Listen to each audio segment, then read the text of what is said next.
Keeping quiet, क्योंकि जो second poem है an elementary school classroom in a slum वो आउट ऑफ सिलेबस है, सीबीएसई ने इस बार उसे कैंसिल कर दिया है। हमारी दूसरी पोएम है सीबीएसई की कीपिंग क्वाइट और ये रिटन बाय पैब्लो नेरुदा है। पैब्लो नेरुदा का पेन नेम जो है वो यहाँ पर लिखा है नेफ्टाली रिकार्डो रईस पोस्टलो, जिसका आपको कोई काम नहीं है बट एक बार आप देख सकते हैं, अगर याद रहना चाहिए। ये चिली में बॉर्न हुए थे और इन्होंने नोबेल प्राइज भी जीता है लिटरेचर के लिए 1971 में। अब इस पोएम की बात कर ले तो ये नेसेसिटी की बात करते हैं, कितना जरूरी है क्या क्वाइट इंट्रोस्पेक्शन करना। अब इंट्रोस्पेक्शन क्या है, तो हम ह्यूमन बीइंग्स एक रेस में दौड़े जा रहे हैं, हम ये नहीं देख रहे हैं कि हमें क्या चाहिए, हम किस चीज के लिए बने, तो हम इंट्रोस्पेक्ट नहीं कर रहे हैं, हम खुद को समझने की कोशिश नहीं कर रहे हैं। तो अंडरस्टैंडिंग ऑफ आवरसेल्व्स, तो सेल्फ अंडरस्टैंडिंग की बात कर रहे हैं कौन, पैब्लो नेरुदा। कह रहे हैं क्वाइटली बैठ के हमें अपने आप को इंट्रोस्पेक्ट करने की जरूरत है। दूसरा थीम जो है चैप्टर का वो है creating a feeling of mutual understanding. आपस में ह्यूमन बीइंग्स के क्या होना चाहिए, अंडरस्टैंडिंग होनी चाहिए, एक दूसरे के साथ रहने की बात कर रहे हैं। जैसे कि टाइटल सजेस्ट करता है, टाइटल जस्टिफिकेशन की बात कर रहे हैं, तो कीपिंग क्वाइट की बात उन्होंने की है। तो क्या हमें एकदम से चुप हो जाना है, तो क्वाइट स्टार्ट करते हैं हमें स्टिल रहने के, कहते हैं सब काम बंद कर दीजिए, रुकिए, खुद के बारे में सोचिए, इंट्रोस्पेक्ट करिए, खुद को फाइंड आउट करिए आप कौन है। पर वही मिड ऑफ द पोएम तक पहुंचते पहुंचते क्वाइट कहते हैं नहीं, मैं ये नहीं कह रहा हूँ कि आपको सब काम छोड़ के बैठना है, बल्कि मैं ये कह रहा हूँ कि आपको सेल्फिश नहीं होना है। तो अब हम लोग पोएम पे आ जाते हैं। पोएम स्टार्ट करते हैं, लाइन कहते हैं नाउ, नाउ से शुरू करते हैं, कहते हैं now we will count to 12। Poet क्या कहते हैं, अब हम काउंट करेंगे 12 पे और हम सब क्या हो जाएंगे स्टिल। जो पोएट का टोन है वो सबसे पहले है वी से स्टार्ट होता है, वी मतलब वननेस की बात कर रहे हैं, टुगेदरनेस की बात कर रहे हैं, फिर से सबको साथ लेके चलने की बात कर रहे हैं। ये नहीं कह रहे हैं कि मैं कहूंगा और आप चुप होइए, वो कह रहे हैं हम सब चुप हो जाए। तो पोएट कह रहे हैं वी विल काउंट टू 12, हम सब क्या करेंगे 12 तक काउंट करेंगे। We will all keep still, और हम सारे क्या हो जाएंगे स्टिल हो जाएंगे, यानी कि रुक जाएंगे, शांत हो जाएंगे। अब ये आगे बताते हैं कि क्यों हो जाएंगे, कैसे हो जाएंगे और किस लिए हो जाएंगे। तो अगली लाइन में रिक्वेस्ट करते हैं एक बार फॉर वंस, किसके लिए, on the face of the earth. अगर आप अर्थ को देखें, अर्थ का फेस देखें, उस पे दया खा के हम लोग एक बार के लिए चुप हो जाएं। Let's not speak in any language, let's stop for 1 second. और जो दो line consecutive let's say start हुई है ये एनाफोरा है। और यहाँ पर भी वी विल एलिट्रेशन है और रिपीटिशन भी हो रहा है यहाँ पर।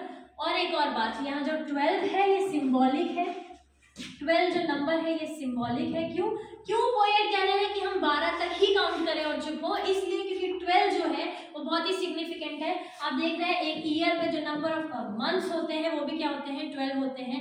एक क्लॉक में जो नंबर्स होते हैं वो भी कितने होते हैं 12 होते हैं। तो अगर आप एक मिनट भी शांत रहे, मतलब पूरा एक क्लॉक टर्न किए, चाहे वो 1 मिनट हो, चाहे वो 1 आवर हो, चाहे वो छोटी सुई आपके 24 घंटे घूम रही हो, ये 12 महीने, जितना भी टाइम लगे, इसका मतलब नहीं आपको चुप हो जाना है, कुछ करना नहीं है, इसका मतलब ये है कि जितना भी टाइम लगे वो टाइम खुद को दीजिए और इंट्रोस्पेक्ट करिए, खुद को समझने की कोशिश करिए। इसीलिए उन्होंने ये नंबर यूज किया है 12। तो 12 का सिग्निफिकेंस पूछता है, तो 12 का सिग्निफिकेंस बहुत सिग्निफिकेंट है। तो चाहे क्लॉक से लेकर मंथ्स ऑफ ईयर की बात करें सब 12 है। तो आपको कम से लेकर ज्यादा से ज्यादा जितना भी टाइम लगे वो टाइम लीजिए, लेकिन इंट्रोस्पेक्ट करिए, खुद को समझिए, सेल्फ अंडरस्टैंडिंग को बढ़ाइए। तो एलिट्रेशन है और 12 का सिंबोलिज्म है, फिर एलिट्रेशन है वी विल में। आगे चल के यहाँ पर एनाफोरा है लेट्स नॉट में। अब मीनिंग देख लेते हैं नेक्स्ट लाइन की। For once on the face of earth, तो कहते हैं एक बार अर्थ के लिए let's not speak in any language.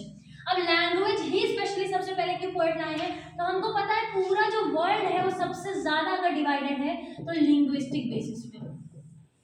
अगर आप बात करें इंडिया में, तो इंडिया में स्टेट्स का जब डिवीजन होना हुआ तो कैसे होना था, कोई समझ में नहीं आया, सब अलग अलग तरीके के लोग, तो लोगों ने कहा लैंग्वेज के बेसिस पे, लिंग्विस्टिक बेसिस पे डिवाइड कर दीजिए। तो जो लैंग्वेज है वो सबसे पहला और सबसे बेसिक चीज है डिस्क्रिमिनेशन। अगर कोई किसी को डिस्क्रिमिनेट करता है, भेदभाव करता है, तो सबसे पहले लैंग्वेज की वजह से ही वो आती है। तो इसीलिए सबसे पहले वो क्या कहते हैं, let's not speak in any language, let's stop for 1 second. और अगर सारे चुप हो जाएंगे, सबकी लैंग्वेज क्या हो जाएगी, एक हो जाएगी, और वो लैंग्वेज क्या हो जाएगी, साइलेंस की लैंग्वेज हो जाएगी। नेक्स्ट लाइन में कह रहे हैं and not move our arms so much. Arms की जब बात करते हैं तो आर्म्स यहाँ पर पन इंटेंड हुआ है। पन वो होता है जब हम प्ले करते हैं वर्ड्स के साथ और एक वर्ड दो मीनिंग थ्रो करता है। अब यहाँ आर्म्स में दो मीनिंग क्या है? सबसे पहले वो कह रहे हैं कि आर्म्स मत मूव करिए, यानी अपने हैंड्स मत मूव करिए। और दूसरा क्या है, जब हम आर्म्स नहीं मूव करने की बात करते हैं तो हम वेपन ना मूव करने की बात करते हैं। तो ना हम वेपन चलाएं ना हम अपने आर्म्स चलाएं, यहाँ पर पन है। और दोनों ही जो मीनिंग है वो एकदम सामने से आती है कि ना हम कोई वॉर वेज करें, खुद को उसमें एंगेज करें, वेपन्स ना यूज करें, ना तो कोई मशीन्स चलाएं, ना तो अपने आर्म्स यूज करें, कोई इंजन नहीं चलाएंगे, कोई वर्क नहीं करेंगे। तो इस तरह से जब सारे लोग कुछ करेंगे नहीं, कुछ बोलेंगे नहीं, तो क्या हो जाएगा? वननेस हो जाएगा, यूनिटी हो जाएगी। अगले स्टैंजा में कह रहे हैं कि वो एक बहुत ही एक्सोटिक मोमेंट होगा, बहुत ही स्पेशल मोमेंट होगा। क्यों? क्योंकि वहां पर कोई रश नहीं होगा, कोई भाग नहीं रहा होगा, कोई बोल नहीं रहा होगा, कोई किसी पे चिल्ला नहीं रहा होगा। जब कोई आर्म्स ही नहीं मूव करेगा तो कोई इंजन कैसे चलेंगे? तो कोई मशीन्स भी नहीं चलेंगी, कोई साउंड भी नहीं होगा। तो इंजन्स की जब बात करते हैं तो वो जॉब के बेसिस पे डिस्क्रिमिनेशन की बात करते हैं कि वर्क प्रोफाइल के बेसिस पे भी बहुत ज़्यादा डिफरेंस होता है। फैक्ट्रीज में, इंडस्ट्रीज में, हर जगह 4th ग्रेड एम्प्लॉयज हैं, 3rd ग्रेड। तो जब कोई काम ही नहीं करेगा तो सब बराबर हो जाएंगे, सब सिर्फ ह्यूमन बींग्स रह जाएंगे, कोई भी जॉब, लैंग्वेज या किसी भी बेसिस पे डिवाइड नहीं होगा। कह रहे हैं हम सब टुगेदर हो जाएंगे अचानक से, और वो कैसी स्ट्रेंजनेस होगी? सडन होगी और बहुत ही स्ट्रेंज सा एनवायरनमेंट होगा। यहाँ भी एलिट्रेशन है, तो बहुत ही सडन स्ट्रेंजनेस होगी, अचानक से आई हुई, अजीब सा ही लगेगा, पर वो मोमेंट बहुत ही स्पेशल होगा, एक्सोटिक होगा। अगले ही स्टैंजा में वो बात करते हैं कुछ इंपॉर्टेंट लोगों की, important in the sense class के बारे में बताते हैं, एक फिशरमैन और एक मैन गैदरिंग सॉल्ट। तो पहले जब हम फिशरमैन की बात करते हैं तो कहते हैं फिशरमैन इन द कोल्ड सी। तो जब हम वर्ड कोल्ड की बात करते हैं तो कोल्ड क्या है? कोल्ड रिप्रेजेंट करता है फीलिंगलेस। तो नेचर जो है, सी जो है वो फीलिंगलेस है, नेचर के पास कोई फीलिंग नहीं है। हम ह्यूमन बीइंग्स नेचर को एक्सप्लॉइट कर रहे हैं, नेचर कभी कभी खत्म नहीं होगा, हम खत्म हो रहे हैं। तो जो फिशरमैन है कोल्ड सी में जाता है, सी इफेक्ट नहीं हो रही है, लेकिन फिशरमैन किसको हार्म कर रहा है? वेल्स को हार्म कर रहा है। तो ये फिशरमैन रिप्रेजेंट कर रहा है ह्यूमन एक्सप्लॉइटेशन को, कि कैसे ह्यूमन जो है, ह्यूमन एक्सप्लॉइट कर रहा है। किसको एक्सप्लॉइट कर रहा है? नेचर को एक्सप्लॉइट कर रहा है, एक्वेटिक एनिमल्स को, लैंड एनिमल्स को, सबको एक्सप्लॉइट कर रहा है, यूज कर रहा है अपने पर्पस के लिए। तो कह रहा है फिशरमैन वेल्स को नहीं हार्म करेंगे, यानी कि जो मैन होगा वो नेचर और नेचर पे रहने वाली चीजों को हार्म नहीं करेगा। दूसरा है, कह रहे हैं सिर्फ हम लोग काम करके नेचर को ही नहीं हार्म कर रहे हैं, हम खुद को भी कर रहे हैं। और उसके लिए क्या एग्जाम्पल यूज करते हैं? Man gathering salt. तो जो मैन है वो गैदर कर रहा है सॉल्ट, जो इंसान है वो अपना काम कर रहा है और उस काम करने में खुद को भी हर्ट कर रहा है। तो जो मैन जब सॉल्ट गैदर करता है तो उसके हाथ क्या हो जाते हैं? कट जाते हैं, लेकिन उसके पास टाइम ही नहीं है देखने को। ऐसे सारे ह्यूमन बीइंग्स कहीं ना कहीं इफेक्टेड हैं, किससे? अपने काम की वजह से, पर उनके पास टाइम नहीं है उसको एसेस करने का। तो जब मैन गैदरिंग सॉल्ट भी काम नहीं करेगा, यानी सारे ह्यूमन बीइंग स्टॉप हो जाएंगे, कोई काम नहीं करेंगे, तो वो लोग खुद को भी देखेंगे कि वो लोग किस कंडीशन में हैं। तो एक तो नेचर को नहीं हार्म करेंगे, दूसरा खुद को भी हार्म नहीं करेंगे। दूसरा कहते हैं कि अब हमने दो बात कर ली, क्या? दो बात में हमने देखा कि मैन नेचर को नहीं हर्ट करेगा, खुद को नहीं हर्ट करेगा। आगे कह रहे हैं दोज हु प्रिपेयर वॉर्स। अच्छा, वॉर्स भी 3 टाइप के हैं। पहला है ग्रीन वॉर्स, दूसरा है वॉर्स विद गैस, और तीसरा है war with fire. Green war क्या है? War against nature. अब हम नेचर के अगेंस्ट कैसे वॉर करते हैं?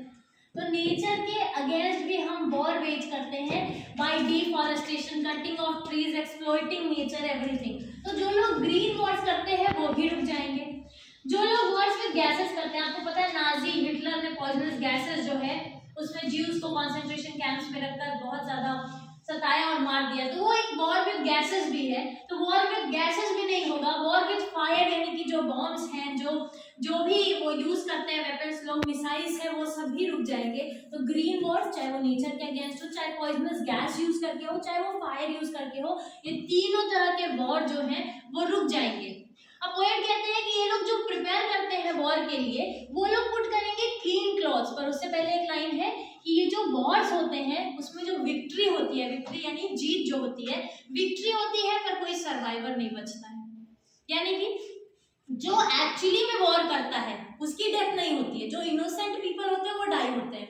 अब वो उतने सारे लोग की जब डेथ हो जाती है तो क्या वो जीत एक्चुअली जीत है? नहीं। ह्यूमन बीइंग्स डाई हो रहे हैं, इसका मतलब यू आर नॉट विनिंग। तो पोएट कहते हैं कि those who prepare green Wars, Wars with gases, Wars with fire, और वो ऐसी विक्ट्री होती है, ऐसी जीत होती है जिसमें कोई सर्वाइवर बचता ही नहीं है। वो सारे लोग, वो लोग, दोज पीपल, वो यहाँ से फिर आते हैं। वो लोग क्या करेंगे? Would put on clean clothes. अब क्लीन क्लॉथ से दो चीजें फिर से यहाँ पर पन इंटेंडेड है। क्लीन क्लॉथ में वो कहते हैं कि उनका माइंड क्लीन हो जाएगा क्योंकि वो वेट करेंगे, और क्लीन क्लॉथ मतलब जो ब्लड शेड कपड़े हैं वो भी हटाएंगे, जो वॉर्स वाले कपड़े हैं, जो सोच है वो हटाएंगे, और एक न्यू बिगनिंग, एक न्यू फ्रेशनेस, एक न्यू सोच के साथ वापस आएंगे। और ये सारे क्या करेंगे? वॉक करेंगे किसके साथ? With their brothers. और ब्रदर्स किसको बोला है? सारे ह्यूमन बींग्स को। तो वो सारी ह्यूमैनिटी में एक साथ एक दूसरे के साथ वॉक करेंगे, और जो वॉक करेंगे वो शेड में करेंगे। इसका मतलब नहीं पेड़ खोज के गार्डन में जाके ही वॉक करेंगे, इसका मतलब वो एक शेड होगा। किस चीज का शेड होगा? पीस का शेड होगा, शांति का शेड होगा, वननेस का शेड होगा, यूनिटी का शेड होगा। और उस शेड में सारे ह्यूमन बीइंग्स वॉक करेंगे, डूइंग नथिंग, बिना कुछ किए, कुछ नहीं कर रहे होंगे। जैसे पोएट यहाँ पे डूइंग नथिंग बोलते हैं, तुरंत कहते हैं रुकिए, जो मैं कह रहा हूँ ये नहीं कह रहा हूँ कि आपको कुछ नहीं करना है। What I want should not be confused with total inactivity। मैं ये नहीं कह रहा कि कुछ मत करिए, काम धाम छोड़ के बैठ जाइए। तो फिर क्या है? कहते हैं life is what it is about. जिंदगी का जीने का मतलब जिंदगी है, तो लाइफ जो है वो है। पर पोएट क्या चाहते हैं? I want no truck with death. और ये जो फिगर ऑफ स्पीच है ये यूफेमिज्म है। ये यहाँ पर ऑफेंसिव फ्रेज को ना यूज करके एक साफ शब्द को यूज करके आपको बता रहे हैं, नो ट्रक विद डेथ। यहाँ पर वो चाहते तो मास किलिंग भी बोल सकते थे, लेकिन वो बहुत ही साफ शब्द में आपसे कहना चाहते हैं कि जो डेड बॉडीज बल्क में होती है मैं वो नहीं देखना चाहता। मैं क्या चाहता हूँ कि हम इतना सिंगल माइंडेड ना हो। We were not so single minded, हम सिंगल माइंडेड ना हो, सिर्फ अपने बारे में ना सोचे, हम सेल्फिश ना हो। If we were not so single minded about keeping our life moving, अगर हम सिर्फ अपने बारे में ना सोचें, अपनी जिंदगी चलाने के बारे में ना सोचें, तो हम अर्थ को अच्छे से लेके चल सकते हैं। And for once could do nothing, और एक बार के लिए कुछ ना करके यूनिटी की बात करें, परहैप्स ह्यूज साइलेंस, तो कह रहे परहैप्स यानी शायद एक बड़ा साइलेंस हो जाएगा, और वो जो साइलेंस होगा वो इंटरप्ट करेगा। इंटरप्ट मतलब तोड़ेगा, रोकेगा। किस चीज को तोड़ेगा? सैडनेस को। और आपको पता है एवरी ह्यूमन बीइंग सैड है। पैब्लो नेरूदा कहते हैं हर कोई सैड है अपने लाइफ में। वो सैडनेस है किस चीज की? Sadness of never understanding ourselves. पहले तो हम समझ ही नहीं पा रहे हैं अपने आप को, हम किस रेस में दौड़ रहे हैं हमें नहीं पता, हम बस चलते जा रहे हैं। तो वो कह रहे हैं कि अगर एक बार रुक के हम खुद को एसेस करेंगे, इंट्रोस्पेक्ट करेंगे, तो वो जो एक सैडनेस है खुद को ना समझने की, वो खत्म हो जाएगी, वो रुक जाएगी। और दूसरी सैडनेस किस चीज की है? Of threatening ourselves with death. अब आप कहेंगे आपको डेथ से डर नहीं लगता, तो हर ह्यूमन बीइंग को लगता है। इमेजिन करिए आप खड़े हैं रेल की पटरी पर और ट्रेन सामने से आ रही है, बहुत गट्स चाहिए होता है। ह्यूमन बीइंग्स का सबसे बड़ा डर माना गया है डेथ। तो वही यहाँ पर ये भी कहते हैं कि जो हम खुद को हमेशा किससे डराते रहते हैं? डेथ से, वो भी खत्म होगा। लास्ट में वो कहते हैं कि सिर्फ मैं ये आपसे नहीं कह रहा हूँ, इवन अर्थ ही ये काम करता है। कौन करता है? अर्थ। परहैप्स शायद अर्थ हमें सिखा सकता है।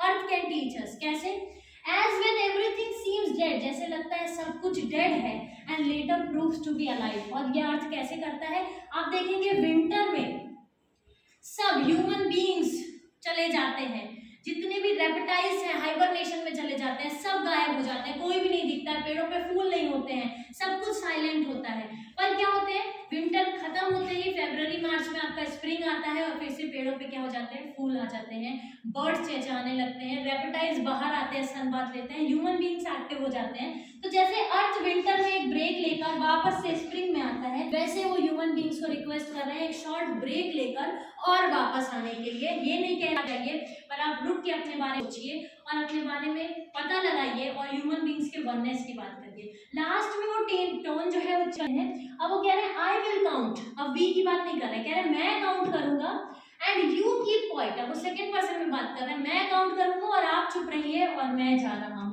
तो पोएट अब आपसे कहते हैं कि मैंने जो समझाना था वो समझा दिया, अब आप रुकिए, काउंट टू 12 करिए और इंट्रोस्पेक्ट करिए, खुद को समझिए। ये है थर्ड कीपिंग।